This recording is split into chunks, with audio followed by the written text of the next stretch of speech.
ভাই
এই মাত্র মই জানিব পারিস গলর পুত্র কৃষ্ণর লগত বলে রুক্মিণীর বিবাহর প্রস্তাব দিছা তুমি হের সম্মতি দিলাই क्यों बड़े बृद्ध बयसत तुम्हारे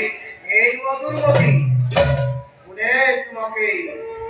মন্ত্রণ দিতা যুবরাজ রুক্ম দেবরীকে বিবাহ করে প্রস্তাব মই কোনো আপত্তির কারণ দেখি অনুমতি প্রদান করি ও দেবরীশ কি জানো না তুমি এই কুন্দিলয় রাজ কালেমত বিয়ার কত কি হই দেখা দিছ আর এইভাবে বুঝার দ্বারে মোদিত্রম হইছে নিজেই তো বিয়াবার করাই আর সংসার ধরি বলয় অসমর্থ রুক্মিণীর বিবাহর কত কি হই বহু আনন্দর বিষয় হয় পুত্র দেবরীকে পূজনীয় আমার আর সেইভাবে কও কেউ আতরে থাকি আমার পূজনীয় হই থাক আর মোর বিলম্বন রূপ রুক্মিণীর বিবাহর প্রস্তাব পরিত্যাগ করি ও হনুমানের যাওকে অন্য স্থানে ও তেনে করে যদুপতি কৃষ্ণ লোকা রুক্মবীরে নগরে বহুমন্ত নিশ্চয় দেবরি না মথুরার কারাগার জন্মস্থান যারে জরাখণ্ড ইকবাল রোগার ভয়তে কিজন পলাই আছে হাবরের মধ্য থকা তারকা দুর্গতে হে কৃষ্ণ কপিল বস্ত সুরে কলিয়া রাখাল কদাপি খবর করে কুন্দিলরে রাজনন্দিনী তাই কৃষ্ণই রুক্মিণীর পরে পরে গই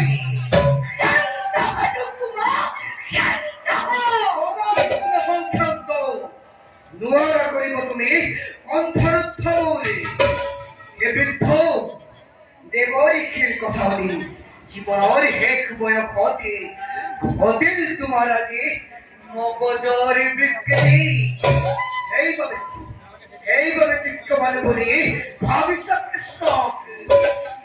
বোধে শিবোধে আতুল বোধে আর আসে যত ভাবে জগতী যে কৃষ্ণই হরি মুখে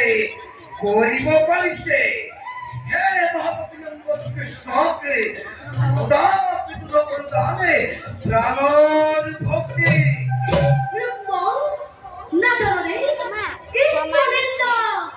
রাজকুমারী কেটে অধিপতি বড় মাইল দানে এই কৃষ্ণ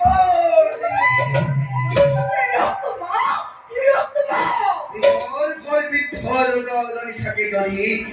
ওরি বিবাদ ওই যদি অন্তরে এই অমন্ত্র জগৎ